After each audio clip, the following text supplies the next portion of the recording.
Morning po sa ating lahat. Tumayo po tayo. Makibukas po kayo sa akin sa Bible. Ayan po.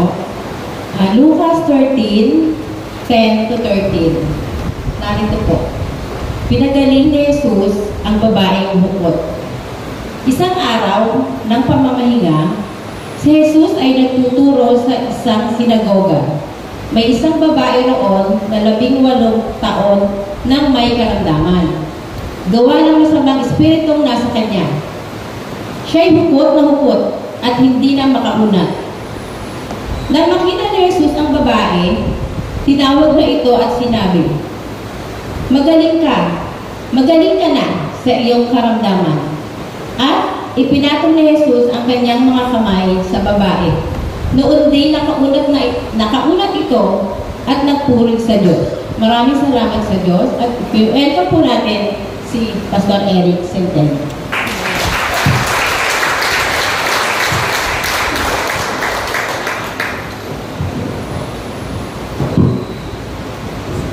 Sige po, tayo po kayo manalangin sa Panginoon. Lord, maraming salamat po. Sa umaga pong ito, muli po ay nanaig po yung Espiritu mo sa aming puso na unahin ka namin sa aming mga buhay. Salamat po, Panginoon, sapagkat Ikaw ang Diyos na laging gumagawa sa aming buhay. Ikaw ang Diyos sa patuloy na kumikilos po sa aming buhay. Sa umagang ito, hinihiling po namin, Panginoon, minsan pa katagpuin mo po ang pangailangan ng aming puso, ng aming espiritu, ng aming kaluluwa, sapagkat gusto namin kumain ng iyong mga salita.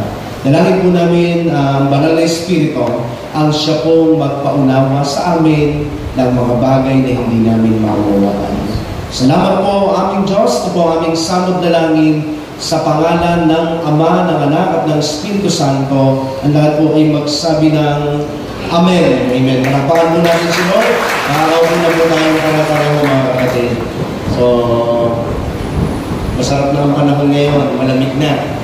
Naman ba? Hindi yan sasarapan, no? Sabi nung isang kausap ko, minsan naguguluhan na raw ang Lord sa atin kasi nung tag-araw, reklamo na mainit. Ngayon naman daw na ulan na, sinasabi naman, ano naman yan, ulan na ulan. So buti na lang mo, yan Diyos, hindi kagaya natin tao, no? Na makitid lang ang pangunawa. So ang Diyos po ay sagana sa lahat ng bagay po sa ating buhay. So ngayon po, nadako po tayo sa ating pag-aaral. Noong unang panahon pa daw po, noong unang panahon, maging sa panahon po natin ngayon, ang Diyos po ay gumagawa ang kanyang kamay sa ating buhay. Iniwala po ba kayo doon? Ang kamay ng Panginoon ay gumagawa sa ating mga buhay. At ang tawag po sa pagkilos ng Diyos na ito, ng kamay ng Panginoon sa ating buhay, yan po ang ating pag-aaralan. Topic po natin ngayon ay The Divine Hands of God. The Divine Hands of God.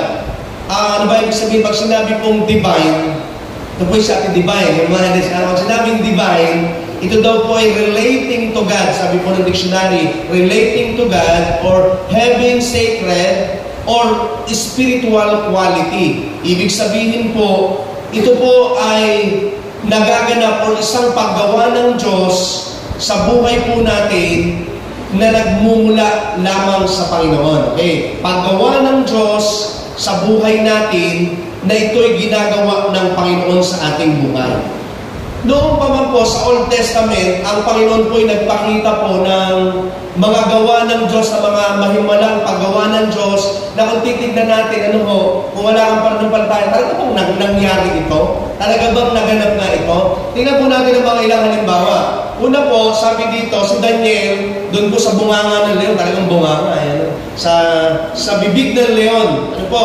Alam natin ang istorya niya na si Daniel ay isa pong kabataang nanindigan doon po sa kanyang paniniwala sa Diyos hanggang dumating po ang panahon dahil sa kanyang paninindigan, siya po ay inihulog po doon po sa kulungan ng leon at alam natin ang istorya nito na siya po ay hindi kinain ng leon.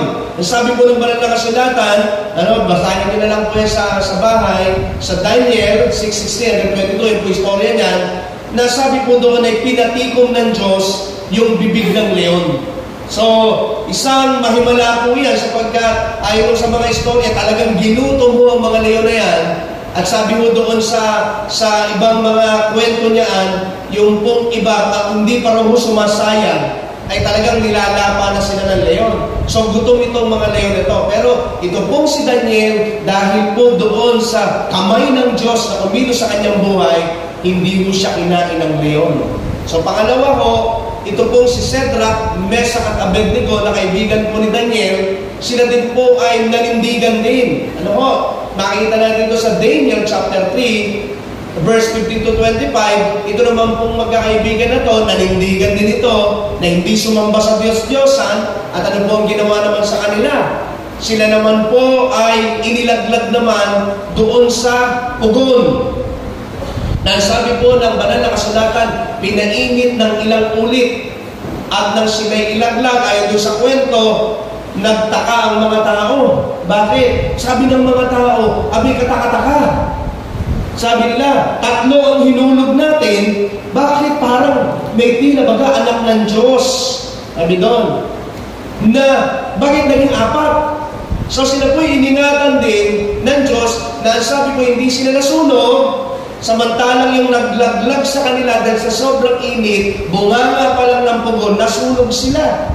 So iningatan ho sila ng Panginoon. Yan po'y dakilang pag-iingat ng kamay ng Panginoon. Sino pa? Ano pa? Ang mga Israelita, nung pong hinati po ng Panginoon, yun pong dagat, sapagkat sila po'y aabutan na ng mga Ehipsyo, sa pamamagitan po ni Moses, ay hinati naman ng Panginoon, di ba? Ito po ay kung titignan natin, paano nga ba nangyari? At kung titignan po natin istorya niya, sabi po doon, ang mga Israelita ay naglakad na tuyong-tuyo ang kanilang dinaanan. Okay, tuyong-tuyo. Samantalang nung sumunod ang mga Ehipsyo, sila'y nagkanda bala-balaho na dumating sa punto na pinatikom na ng Diyos yung dagat at sila pong lahat ay nangalunod. At ito po, kahit i-search niyo po yan sa YouTube o paman, maraming patunay na may nakikita daw po sa ilalim ng dagat na yon na mga gulong ng karwahe ho, na talagang patunay na nangyari ito. Ano pa ang susunod? Si Pablo po, sa pagliligtas po doon sa kagat ng ahas naman. Ito po si Paul ay iniligtas po ng Panginoon sapagkat si Paul ho sa istorya na yan, sila po'y naglalakbay, nakasakay mo siya sa isang barko, tumaob ang barko, nagkawasak-wasak, ang kanilang sinasakyang barko, napunta sa Pampang, nung tinanggap sila ng mga tao, nagsiga sila doon. Itong si Paul, nung kumuha ko ng kahoy, meron palang isang cobra na nandoon sa loob, tinuklaw naman itong si Paul. Nagsabi ng mga tao, nasamang tao niya siguro, nakaligtas sa barko, ngayon tuklaw naman ang ahas, nanganguluskan si Paul.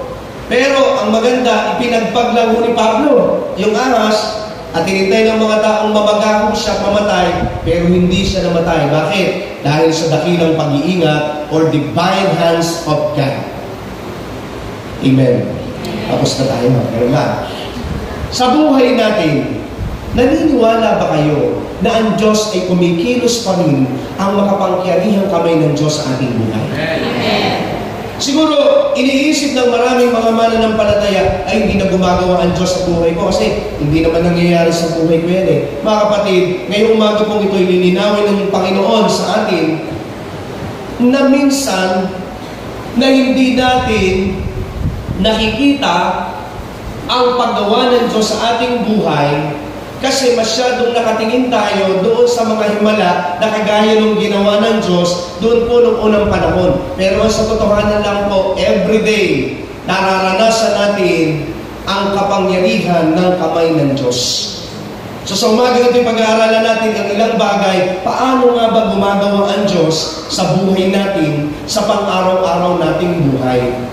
So number 1, sabi po dito, divine protection. Ano po ba yung divine protection na tinatawag?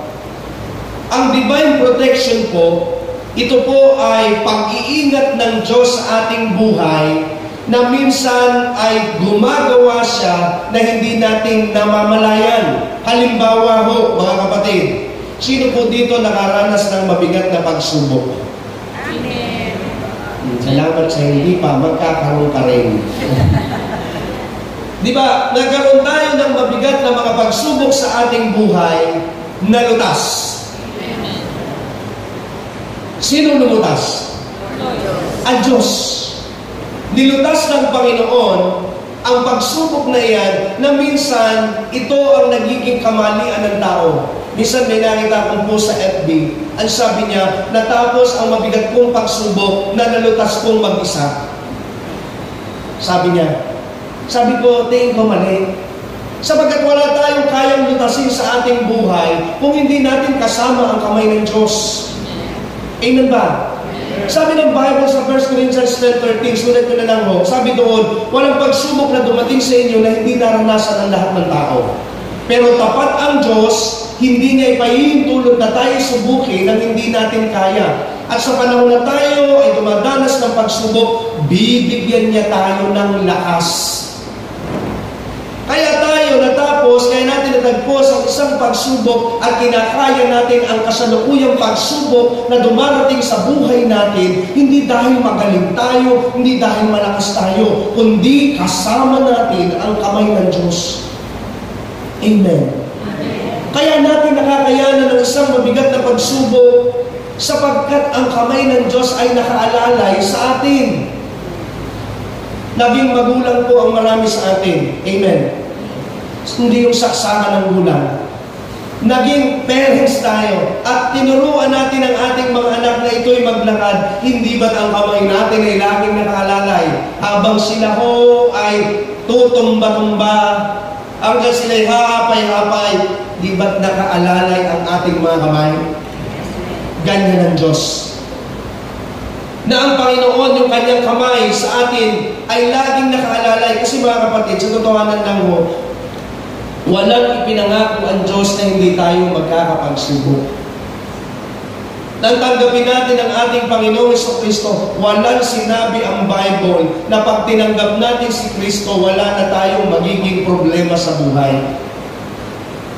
Ang totoo, lagi namin sinasabi mga pastor, ang totoo, nang ikaw ay manampalataya sa Panginoon, doon na magsisimula ang iyong pagsubok sa buhay. Amen? Kaya nagtataka ang marami, bakit kung kailan nagpasa Diyos, kung kailan nag-aayos ng buhay, kung kailan naglilingkod, at saka naman nagkaroon ng pagsubok. Sabi nga ng isang nadinig kong pastor, magtaka ka pag hindi mo nakakasalubong ang demonyo. Dahil baka kaakbay mo siya. Ano ibig sabihin nito? Magtaka ka kung hindi ka nagkakapagsubok. Baka barkada mo si Satan. Ano ibig sabihin nito mga kapatid? Ang ibig sabihin lang, ang divine protection ng Panginoon, iniingatan niya tayo sa mga panahon, dumadaan tayo sa mga sitwasyon ng ating buhay, andyan ang kamay ng Diyos.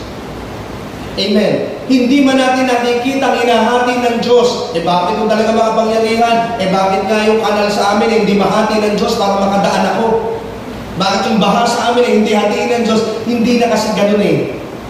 Nangyari ang mga bagay sa lumang tipan, pero ay nangyayari pa rin ibang pagkilos lang ng Diyos sa ating buhay. Amen po ba? Salamat.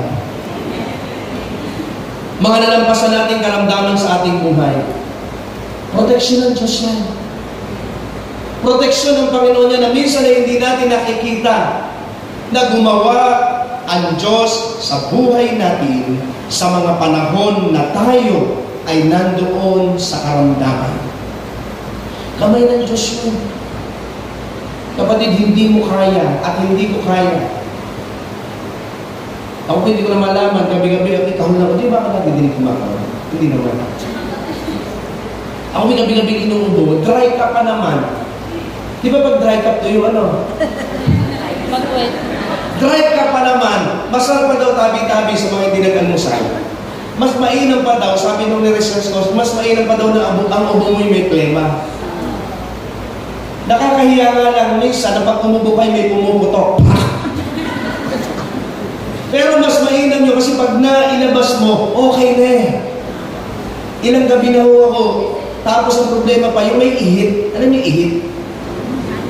Yung mainit, ihit. Meron pang gate na parang pag umupo ko, bigla akong bumaba, tapos kinakapos na ako. Nanginina. So, sabi ko, Panginoon, kung ano na, nabibili kong gamot. Ito sabi, nag-usap kami ng brother Dan, ito mahirap sa atin minsan tao, ito nakakatawa ka na. Pag tayo hinihinga ng payo, ang bilis natin makagawa ng, uy, ganito lang inumin mo. No? Ganito, ganyan. Pero pag ikaw na may karamdaman, hindi mo na alam. Ang kate. Gusto ko na uminom ng cactus eh, baka ako maganda-ganda. Alam mo? Pero, ano man ang iinumin, ano man ang paraan, kapatid, Diyos pa rin ang nagpapagaling sa atin. Amen. Pagkilos siya ng Panginoon sa buhay natin. Pangatlo, pagtatanggol ng Diyos sa atin, sa mga taong gustong gumawa ng masama sa atin. May mga tao kasi na gusto tayong gawa ng masama, pero andyan ang kamay ng Panginoon. Amen ba? Alam mo, i-reveal ako sa compound namin. Ngayon ko lang ito i-reveal. Medyo alam ko na ito. Napag-iingat ng Panginoon. Sa compound natin, yung isang araw, nakausap ko yung lalaki dito, yung katabi natin, yung kaulo ko. Si pare. Si pare. Sabi niya sa akin, Kuya. Tinawag ako, Kuya. May edad na yan. Kaya, sabi, may ipagtatapat ako sa iyo. Sabi niya, may CCTV ba kayo? Sabi ko, bibili pa lang. Sabi niya, magpakabit kayo. Saan bakit? Kasi nung one time, December pa naman yun, may isang lalaki daw sa gate natin. Nagsasayaw, hindi. May isang lalaki daw sa gate natin, nasilip daw ng silip, aalis, silip, alis. Nagtansya niya ay may gagawin hindi maganda sa akin. Natandaan mo, tinirin nakakuha ko ng bolt cutter doon sa bubong namin.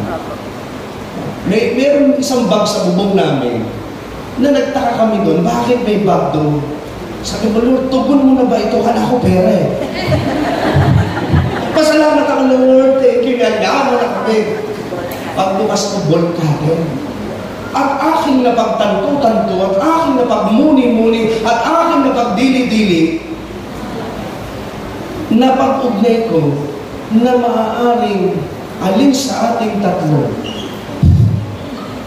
ang papasukin. So, pumasok sa isip ko, Lord, thank you. Thank you. Sapagkat bakit? Iningatan mo kami. Bakit? Kasi, hindi natin pwedeng asahan, kahit na may CCTV, di ba, nananakawang pero, dito mo makikita na huwag ka nang maghanap, nagkikidlatan ng Diyos yung papasok sa bahay mo at papatayin kung ninanakawan ka, kundi andyan ang Diyos upang hindi matuloy ang isang bagay sa paggawa ng masama sa ating buhay. Amen. Divine protection. Na minsan naghahanap tayo ng napakamahimala. Himala na yun, kapatid. So, pagkilos ng Diyos, ano pa? Yung muntik tayong maaksidente. Nangyari ba sa inyo? Yes. Yung bang ma-aksidente ka tapos, ay, buti na lang, naka-atras ako. Yeah? So, pag-atras mo, biglang, laman pala, hindi, may dumaan sa kanya, ay, salamat sa Panginoon. Diba? Iyan yung mga kapatid, ay protection ng Diyos sa ating buhay. Sa tineri, papatotoo siya. Minsan, nagmumuntik-muntikanan. Ganon din sa akin eh. No? Ang mga pagkilos na yan ay divine protection ng Panginoon. Patunay iyan na kaya tayo ay iniingatan, hindi dahil kung ano pa man, kundi iyan ay sa dakilang kamay ng Diyos sa ating buhay. Amen ba? So, tignan natin to. Kasi sa ulitin ko lang ho, minsan hindi natin na-appreciate ang kabutihan ng Diyos. Kasi nga, gusto natin yung mga himala na, kasi gusto mong himala. Ang himala daw mga kapatid ay binibigay ng Diyos sa taong malala. Ang sitwasyon. Gusto mong himala? Walang himala. Di ba? Sabi mo, gusto mong himala? Totoo to. Tignan na lang natin at ipagpasalamat, Lord, thank you sa protection mo sa akin sa araw na ito. Amen. Sige, tapusin ko lang. Number 2, divine provision. Ano ba ang divine provision? Ang divine provision po, ito daw po ay mga mahimalang paggawa ng Diyos sa buhay nating pare-pareho. Ang divine provision po ay iba ho siya dun sa tinatawag nating madalas kong banggitin na common grace. Ano ba yung common grace? Ang common grace, sabi nga, ito ay paggawa ng Diyos sa lahat ng tao masama o mabuti. Sabi ng Bible, Matthew 5:45, letter B, sapagkat pinasisikat niya ang araw sa mabuti, gayon din sa masasama. Nagpapaulan siya sa matutuwid at sa mga hindi matutuwid. Ang tawag po dyan, common grace. Amen. Inuulan, holdapper man o hindi. Nakakalanghap ng hangin, masama o mabuti. Ang tawag dyan, common grace. Pero yun pong divine provision ng Panginoon, ito po ay paggawa ng Diyos sa ating buhay, espesyal na paggawa ng Diyos sa ating buhay sa bawat isa sa atin. Ito po ay ginagawa ng Diyos physical, sa material, emotional, and spiritual. Nangyayari po yan, mga kapatid. Ang divine na provision ng Panginoon, ito po ay ang maganda dito, nabanggit na ni Sister Nelly kanina, yung verse nito, ang maganda ho sa divine provision, dinadanas at ipinararanas ng Diyos sa magulang, dumadaloy sa mga anak. Ang divine provision ay pagsama ng Diyos maging doon sa mga anak at apo natin. Ulitin natin yung verse sa Larry. Sa awit 35 verse 25, sabi ni David, mula pagkabata ngayong tumanda na, sa tanang buhay ko'y walang nabalita na sa taong tapat ang Diyos ay nagpabaya o ang anak niya'y naging hampas lupa. Ang isang tao daw pong tapat kasi yung divine provision ng Diyos, kumikilos ito sa mga anak ng Diyos. At dahil tayo anak ng Diyos, tapat tayo sa Panginoon. At kapag ito daw po'y kumilos sa ating mga buhay, sakop ang anak natin. Amen. Kaya matatalino mga anak ko. Hindi dahil mana sa atin. Kaya ang mga anak natin ay matataas ang mga grade. Okay? Kaya ang mga anak natin ay magaganda ang nagiging mga buhay. Pansinin niyo po ang mga kabataan natin. Nagiging mga professional sila. Yung mga hindi tapat, professional din ang mga anak. Professional na mga holdapper, professional na mga professional. Pero ang mga tapat sa Panginoon at yung pinaranas ng Diyos ng divine provision, may kakaiba sa mga anak. Amen. Ito po yung divine provision. Paano ito nangyayari sa ating buhay? Siguro naranasan mo na to. Hindi na kita pa i-amen. Umimin ka na lang sa espiritu mo. Kung naranasan mo ito. Naranasan nyo na ba yung nagipit kayo? Pero may kinakain ka pa rin. Divine provision. Naranasan nyo na ba yung talagang halos ang lahat ay kinukulang pero ikaw hindi? Pautang, yung mga nag-amen. Hindi kinukulang. Ito po ay divine provision. Ano ba daw po? May mga pangarap ang ibang tao na napakahirap nilang marating. Pero bakit ang dali mong nararating? Divine provision. Yung bang ibig, hirap na hirap kuhanin ng isang bagay, pero bakit ang dali lang para sa iyo? Divine provision. Amen? Ito'y paggawa ng Diyos sa buhay natin. Yan makikita po natin sa buhay natin, lalo na sa ating mga anak ng Diyos. Ang divine provision, kumikilos ito sa mga anak ng Diyos. Yung kanilang common grace, sabi ko po, pangkalahatan, masama o mabuti. Ito pong divine provision sa mga Kristiyanong kagaya mo. Na makikita mo ang pagkilos ng Diyos sa ating mga buhay. O sabi dito, di ba may mga opportunity na hinahangad ng iba, hindi nila makuha, pero sa iyo napupunta. Naranasan mo ba yun? Sa mga nangungontrata dito, ng mga project, sila Kuya Jaime, o sino kayo nangungontrata? Sino pa? Ng mga bahay. Di ba minsan, Kuya Jaime, may mga bagay na, bakit ka sa akin binigay? May mas magagaling naman.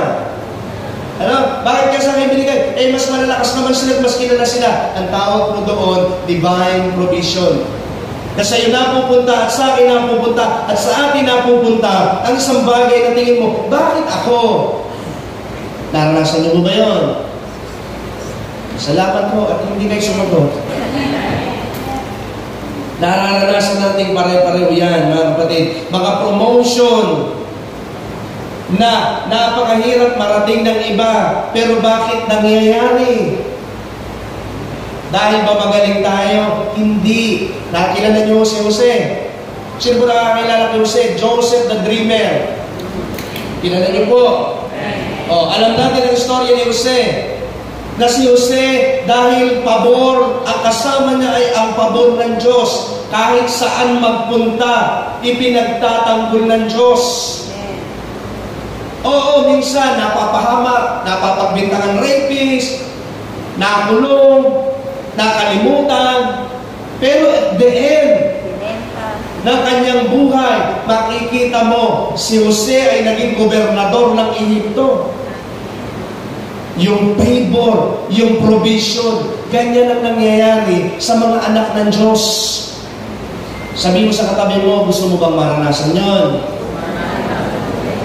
Sasagot ka kay pastor pag nagtatanong, sabi mo, gusto bang maranasan yon? Opo!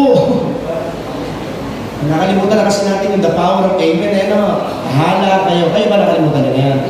Tayo na lang mag-usap. Di ba? Alam niyo mga kapatid, nakikita ito kapag pinapaboran tayo ng Panginoon. May mga nararating kang lugar na hindi marating-rating pa ng iba. Hindi nakakaingit, kundi nakatutuwa yung mga kapatid natin at the moment, punta doon. At the moment, ganoon. Nararating. Hindi naman dahil hindi natin nararating, walang paboran Diyos atin. May kanya-kanya kasi tayong panahon ng provision ng Panginoon, ng pabor ng Diyos. Una-una lang yan. Dahil na madalas kong binabanggit, hayaan mo silang magkaroon ng magandang bahay. Hayaan mo silang magkaroon ng magandang sasakyan. Bakit? Sapagkat magandang ikaw ang huli. Dahil luma na sila bago kayo sa'yo. Amen? Di ba yung ganda-ganda ko? Sula, ganda ng bahay nila. Ang ganda ng pintura, de colores, de amores. Kasi yung ganda-ganda tayo, hayaan mo lang sila. Hayaan mo lang. Dahil isang araw, yung bahay mo naman ang gagawin, yung kanila nilulumot na, yung sa'yo bago. Amen. Panahon lang yan, kapatid. Panahon lang yan. Huwag tayong mag-inggit sa Panginoon, sa tao, at huwag tayong magtampo sa Diyos. Ano ba? Yung mga paggawa ng Diyos sa buhay natin. Di ba yung mga provision ng Panginoon? Ito. Hindi ba naging nung tayo po ay may mga lugar na dating hindi ka iginagalang ng mga tao, tapos biglang iginagalang ka na. No? Yung dating binibiro-biro ka lang, tapos biglang natutwist, inaangat ng Diyos yung pagkatao natin. No? Na dahil ito'y sa kamay ng Panginoon, hinuhubog tayo. Isang araw makita mo, diba, nagmamano na sa iyo. Yung mga hindi nagmamano. Bakit? Kasi ginagawa ng Diyos yung bagay na ito sa buhay ko na. Amen ba? Paano kayo makapaniwala? Amen? Naniniwala naman akong giniginaw kayo. Okay na. Number 3, divine peace. Ito po yung divine isda. Divine peace. Ano ba yung divine peace? Ang divine peace at saka yung joy, espesyal na kaloob po ito ng Diyos sa panahon tayo dumadaan sa parang nakakatanggal ng kapayapaan. Naranasan niyo na ba yun? Na gusto mong maging payapa pero hindi ka maging payapa kasi nga parang hindi ka payapa yung nangyayari sa buhay natin. Naranasan niyo ba yun? Yung bang gusto mo maging payapa pero hindi nga mangyari-yari. Pero dahil ang Diyos ay merong divine peace na tinatawag sa buhay po natin, nagkakaroon ng twist yung emotion natin. Sabi ng Bible sa Philippians chapter 4 verse 7, at ang kapayapaan ng Diyos. Kanino daw po kapayapaan? Sa Diyos. At ang kapayapaan ng Diyos na hindi kayang maunawaan ng tao, ang siyang mag-iingat sa ating puso at pag-iisip dahil sa inyong pakikipag-isa kay Kristo Jesus. Yun daw kapayapaan ng Diyos ang ang mag-iingat sa ating puso at ating isip na gulong-gulo. Ang sabi ko nga minsan sa paliwanag dyan, tayo'y ipapaloob doon sa kapayapaan ng Diyos. Hindi tayo bibigyan ng kapayapaan, kundi mismong tayo babalutin ng kapayapaan ng Diyos. Ang tawag po dyan, divine peace. Yung bang sa tingin mo totoo talagang may problema, pero bakit nakakatulog ka? Yung bang sa iba ay napakahirap kumain sapagkat may problema, pero ikaw, namumuwalan ka pa. Yung bang hirap na ang iba sa pinagdadaanan, pero ikaw, cool ka lang. Na parang sinasabi ng iba, ganun yun. Dami problema, pero ba? Kapatid, hindi sa atin yun. Dahil tayo po'y binalot na ng kapayapaan ng Panginoon. Ipinararanas ito ng Diyos kahit anong laki ng pinagdadaanan natin, payapang-payapa pa rin tayo. Hindi dahil wala tayong pakialam, hindi dahil nasiraan na tayo ng bayad, hindi ganun. No? Kasi sabi nga, ang isang tao daw po, na talaga namang pinakapayapa, talaga, dalawa lang naman talaga. Ang patay at saka yung may toyo. Yan ang payapang tao. Bakit? Pasinin niyo po yung mga nakasalubong natin mga taong grasa. Payapang-payapa, nakangiti pa sa'yo. Habang makakasalubong mo. Pero tayo, di ba minsan, kaya gagawin ko, ganito, ganyan. Nawawala ang kapayapaan natin eh. Pero dahil daw po sa divine peace ng Panginoon, kinakaya natin. Amen. At ako'y naniniwala na taglay nyo ngayon yun, kaya payapa kayo ngayon. taglay natin itong mga bagay na ito, at ito po'y gawa ng Diyos sa buhay natin. Na kung bakit ka nakakatulog, kung bakit ka pa nakakakain, kung bakit ka nakakangiti, kung bakit blooming ka sa kabila ng lahat, hindi dahil tayo yun, kundi ito po'y galing sa Diyos. Regalo ito ng Diyos sa buhay natin. Tawag dyan, divine lumalakas. Divine peace. Thank you, children. Masarap lang kasi yung, alam niyo, yung maganda lang mo, sabi nung nagturo ng Friday sa guwapong pastor, sabi doon, maganda lang mo doon yung conversation, yung dialogue, nagsasalita at may sumasagot. Amen. Pwede kung gusto naman nung hindi na kayo hintayin sumagot pa, abot naman yung remote nito, sa likod na lang ako ng stage magsasalita. At itutuloy-tuloy ko na lang. So, ako naniwala na po ako nakikinig kayo mabuti. Nawawa. Pang-apat, divine answers. Ano to? Ito daw po yung mahimala or dakilang pagtugon or pagsagot ng Diyos sa ating mga buhay. Okay? Ano po ito? Paano ko tumutugon ng Diyos? Sa pamamagitan, siyempre, nagpe-pray tayo sa Lord. Humihingi tayo sa Panginoon. Ang divine answer, special na tugon ng Panginoon sa ating panalangin na tanging nakalaan para sa iyo at para sa akin. Amen. Pag sinabing divine answers, ito po ay saktong-saktong sa iyo yun. At saktong-saktong sa akin yun. Pete, ganun si Lord tumugon. No. Ganun tumugon ang Panginoon sa atin. Ibig sabihin, lahat ng dumadating sa buhay natin na bunga ng ating panalangin, ito'y minaniobra ng dakilang kamay ng Diyos. Wala hong itutugon ang Diyos sa atin na alatsamba. Walang itutugon ang Diyos sa atin na tinugon. Tapos sabi ng Diyos, ako mali pala. Para pala kay Ramil yun. Hindi para pala kay ganito yun. Pag tinugon ng Panginoon ang isang bagay at tinugon sa atin, ito po ay galing doon sa makapangyarihang kamay ng Diyos.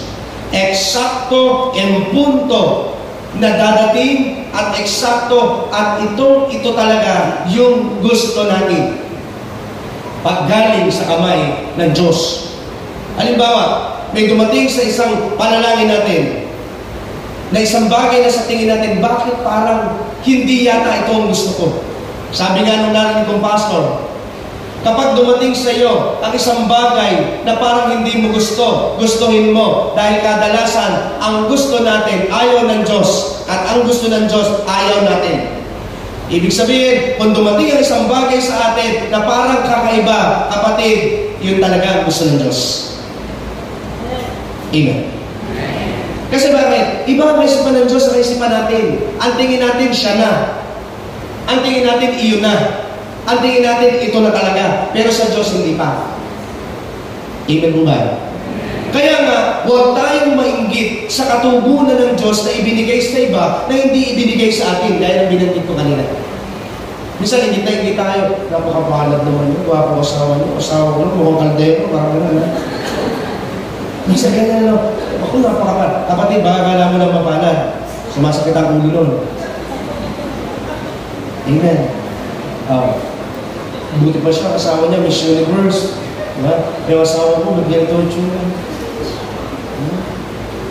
Yung asawa nila, pang maid of honor. Yung asawa ko, maid of honor. Parang gitna tayo sa iba, pero hindi natin alam, masaya ba sila? Kung anong bagay na ibinigay ng Diyos sa atin, yan at i-enjoy natin. Amen. Oh. Sa mga mag-asawa mo, yan. Wala ka na magagawa. Hindi talaga. Pero kasi isang pastor na narinig ko nagtuturo, hindi naman ako sa kumakontra sa kanya. Pero, ang napapag-asawa daw na isang tao, hindi raw ang Diyos ang nagbigay. Tayo daw kasi pumipili. Hindi, medyo iba-iba ng opinion, pero kung naniniwala ako, ang Diyos ang nagbibigay sa isang tao talaga. Kung hindi man naging perfect, hindi kasalanan natin yun. At hindi kasalanan. May mga pangyayari talaga na hindi natin maiintindihan. Amen ba? Pero ang pinakamaganda, doon sa pagtanggap natin sa bagay na ibinigay ng Diyos sa atin. Alam nyo, minsan nagtatalo-talo lang po sa pagtanggap. Amen ba? Nasa pagtanggap lang yan kung paano nagiging masaya ang isang tao, kung paano natin tinanggap ang isang bagay na dumadating sa ating buhay. Sabi nga nila, ang lasa ng lechon at ang lasa ng sitsaron sa taong gutom, pareho lang. Tama? Oh, pansinin niyo po, pag tayo kumakain sa Eat All You Can, at katabi mo si Ate Leonie, saka si Ate Lala, huwag kang tatabi dyan. Sapagkat bibigyan ka na ng bibigyan, mabubundan ka talaga. Pero pansinin niyo, di ba, pag unang-upo natin, ito, di ba, nagan tayo, lalo sa mga shabu-shabu, yung mga joke lang. Ano yung hot, yung tas may mga karning na po. Dahil may mga karning binibiling natin. Sa unang upo natin, di ba? Para magtakot. Sa isip-isip mo naman, di ba? May waring 5 kayo. Tapos isa lang yung lutuan nyo. Tapos bibiling ka ng biling. Tulor na nanaway mo kasi gutom ka na talaga eh. Tapos yung kasamaan mo pa rin pa ako, natin. Para sa isip, mapang naman ito. Sa una mo lang naisip yun. Pero pag busog ka na, uy, love kita, sa'yo yan. Pero ang totoo, busog ka na, kaya, sa pagdating mo ng ganong panahon, pansinin mo, yung lasa noon, parehas na lang. Tama? Bakit? Sapagkat yun, din nasa pagtanggap. Sa buhay po natin, kaya may pera ka, kaya sagana ka, nasa pagtanggap yan. Amen ba? So, huwag mainggit kasi anumang bagay na meron tayo, galing sa Diyos, sa divine answers of God. Huwag tayong mainggit kung tinugon na ang panalangin ng iba't ikaw ay hindi pa. Dahil ang binanggit ko kanina, huwag mainggit. Hintayin mo lang yung tamang para sa iyo. Amen ba? Ba't di pa rin kasama yung binata na kasama ng brother na ano? Si brother na pa na? Iner. Sabi ko sumama siya eh. Ano kasi silang binata kasama, sabi ko maraming nire-reto dito, hindi joke lang. Huwag kang mainggit. Alam mo, kuminsan daw po kasi, alam niyo sa totohanan lang, kung bakit tayo naiinggit, yung nagpe-pressure lang sa mga tao na kaikot sa atin. Yung totoo, di ba? Nakita-kita kayo, reunion. Wala ka pa rin asawa, ito ngayon. Ano? Pinapressure ka lang eh. Oh, hindi nila alam na masaya ka. Di ba? Masaya ka dun sa kalalagayan mo. Tapos ulit ka nakita, wala ka pa rin anak. Oh, yung iba, pinapressure ako. Ikaw naman yun, may anak na sila ako, wala ka. Pero hindi mo alam. Yung may anak, sinasabi, hirap pala ng may anak. Hirap kaya yung antok na antok ka na kailangan mong tapikin yung anak mo. Yung antok na antok ka na, titimplahan mo ng dede. Di ba? Ay, bakit? Iba naman, ingit na ingit. No. Minsan po may pressure lang daw po sa atin, yung mga taong nadidinig natin, huwag kang mape-pressure. Tama ko ba? Oh. Nalaman mo, yung kapitbahay mo, honor yung anak. Huwag ka lang mabuti, honor ka rin, ha? Ano? Di ba? Yung mag-pressure. Sa totoo lang daw po, sabi nga, tabi-tabi, wala naman sa glorious yun. May mga magulang daw, kaya gusto lang naman makono, kasi umakit ng stage, gusto umakit ng stage. Hindi talagang yung anak, kundi siya. Bakit? Ba't mo nasabi? Ang anak ang honor. Yung nanay magpapariban. Tama, mali.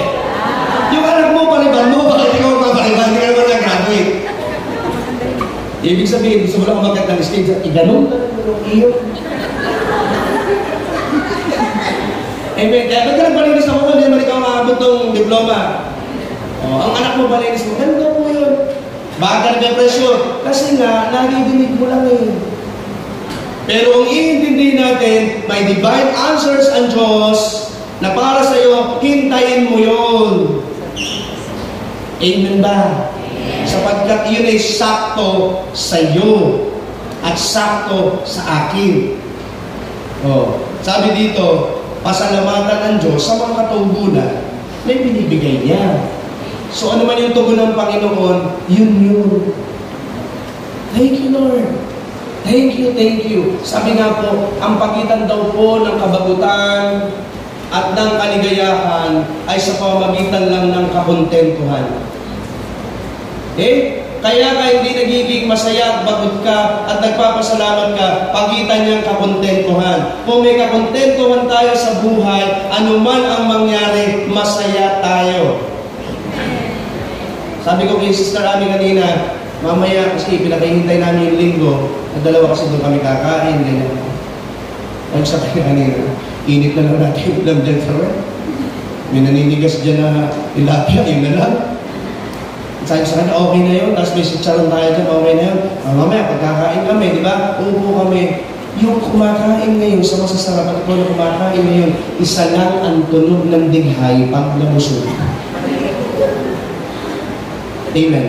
Ang kumain sa Vikings at kumain ng pangat na ulam, pangatlong init na ulam, magkaiba ba ang tunog ng dighay? Iba ba ang amoy ng utot ng masarap ang kumain? Parehas lang. Tama. At parehas lang tayo mag-iimas ng tiyan. At baka nga kapatid, na ikaw na kumain ng kropek na sinawsaw mo sa suka na may bawang. Baka ikaw pa may sabi pag nagdigay, thank you, Lord. Samantalang yung iba na kumain ng masarap, sabi, hindi masarap. Hindi tayo papalig dito? Hindi nagpasalamat sa Panginoon doon sa ginastos. Tama mo ba? Ito po'y nasa pagtanggap. At ang pagtanggap ay kung titignan natin na ang divine answers of God na ang dumadating sa ating buhay, ito'y galing sa Diyos. Amen? Kaya maraming di binibless, kung na kayo reklamo, kasi masalamat eh. Sa mga anak, ayun na ang ulam. Di ba yung mga anak doon? Naay na ulam, may anak hotdog, hotdog lang. Sa mga reklamador na anak, pakainin nyo ng, yung alam nyo, ang pala yung ligaw. Yung hindi na nakauwi hanggang ngayon. Tataka ka sa mga gulay na ligaw, hindi na nakauwi-uwi. Meron kasi mga pakwan ligaw. Ano ba ba yung mga ligaw? Pipinong ligaw. Patolang ligaw. Hindi na nakauwi. Okay. Ngayon, pag ang anak nyo po yung reklamador, kumuha ka ng patolang ligaw, ang palayang ligaw, pipinong ligaw, dagdagan mo pa ng serpentina, i-blender mo, huwag mo lagyan ng hangin, takpan mo ilong, ibuka ang bibig, itukil mo yan sa bata, itukil mo yung ganyan. Pag naranasan yan ang pait, pag binigyan mo ng hotdog yan, sabihin niya, wow! Ang sarap, mami! Tatawa na talaga. Bakit? Kaya hindi natin na-appreciate ang isang bagay. Kasi nga bakit? Minsan nalulunod na kasi tayo doon sa mga bagay na yun. Pero na, alam mo, ang isang tao naghirap kasi mo na-appreciate niya ang sarap ng buhay. Kaya kung minsan niluloob ng Diyos na maghirap tayo eh.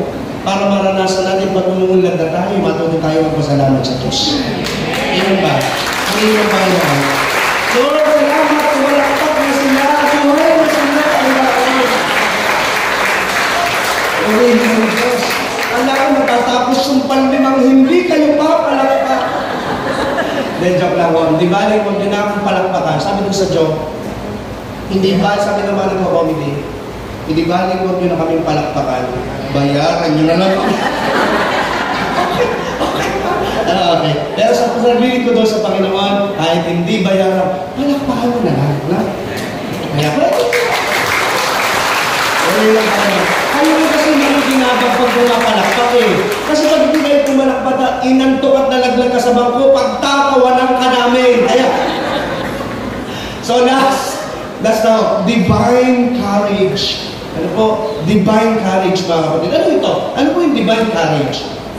Ito daw po, yung tapang na nagmumula sa loob natin. No? Na tanging ito daw po, ang Diyos ang may bigay nito. Sa totohanan, walang matapang.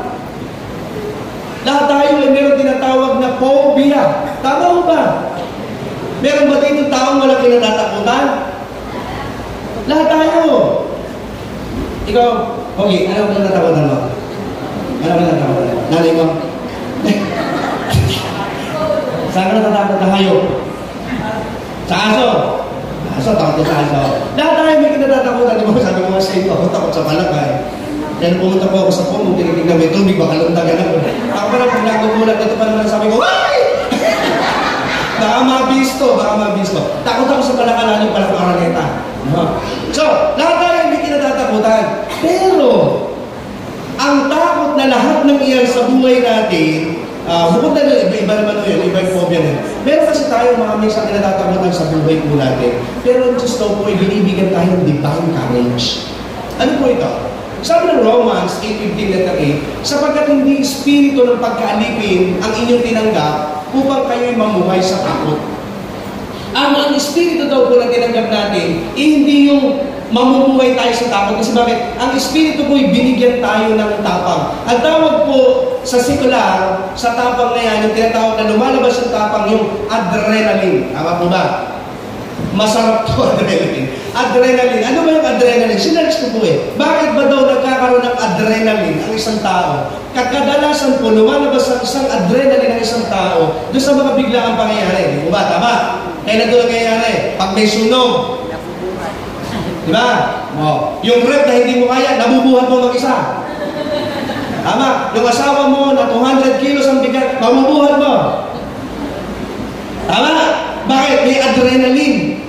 Yung mataas na dati kinatatakutan mo, pag may mga sunog, natatalon. Yung mga tao hindi marunong lumangoy, natututong lumangoy.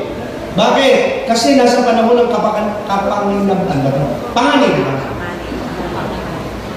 Nasa panahon na yun. Kailan daw po lumangoy? Ano doon? Bakit na yung nangyayaring adrenaline? Ito daw po, pag pala lumalabas yung adrenaline natin, sabi dito, tumataas pala yung rate ng presyo ng dugo ng puso natin. Tataas yan. Ano yan? Titibok. Tapos, tataas daw po yung paghinga o yung naging alerto na tayo. So bakit? Mapupus siya. Kaya ang mga tao ay umiinom ng Cobra. Tama po ba? Yung tawag doon, energy drink. Bawal yun. Nakakamatay yun. May sakit sa puso. May namatay akong pinsan. Uminom ng Cobra. Nagkamali pala kasi hindi naman po totoong Cobra. Hindi. Uminom ng Cobra. Uminom ng Cobra. Umaga. Kasi bakit? Magkatrabaho siya eh. Ang problema, may sakit pala siya sa puso. So, pinabilis ng pagtibok ng puso, yung energy drink, yung puso niya, pinatake siya sa puso. So, ayan. Siniraan pa, Cobra, ano? Yan. Tumataas daw po yung naging alerto tayo, tapos lumalakas na yung enerhiya natin. At sabi dito, may nagbabago yung daloy ng dugo sa mga kalamnan natin para tayo nagiging sa Incredible Hope. Ilan niyo po ba sa Incredible Hope? No? Yung nakapagdalo na nagiging short na lang kapag lumalaki siya. Gumaganon tayo. So, tawag doon adrenaline. Pero dito po sa spiritual na buhay natin, ang termino po nito, divine courage. Na yung mga bagay na hindi natin kaya, nakakaya natin. Na yung mga bagay na kinatatakutan natin, nakaharap natin. Na yung mga bagay na gusto na nating sukuan, na ipaglalaban pa natin. Ang tawag po doon, divine courage. So, kung bakit nangyayari ito, dahil ito sa kamay ng Diyos. Okay? Kung bakit tayo ngayon matino pa. Sabi ko nga minsan, pag nabibilang mo ang daliri mo ng sakto, okay ka pa. Ilan to? Isa. Lakas. Ilan to? Isa. Dalawa? Isa. Ilan to? Isa. Lahat mo ka. Dito. Ilan to? Isa. Pahinga ng pahinga. Ilan to? Isa. Ilan to? Isa. Ilan to? Isa. Congrats. Sa sarili mo. Congrats. Matino ka ba? Totoo. Sapagkat ang isang taong bumaklas na sa katinuan, hindi na kayang magbilang. Hindi na kanya alam na marumi siya eh. Hindi niya alam na mabaho na siya eh. Bakit? Wala na siya sa katinuan. Pero bakit matino pa tayo pare-pareho? Ang dami natin pagsubok, ang dami natin problema, ang dami mong iniintindi. Pero bakit nakatayo ka pa at matino ka pa? Divine courage. Amen. Galing yun sa Diyos, hindi sa atin. Kaya kapatid, sa umagang ito, kung anuman ang lahat ng bagay sa buhay natin nangyari at mangyayari, kapatid, huwag kang matakot sapagkat andyan ang divine hands of God. Amen.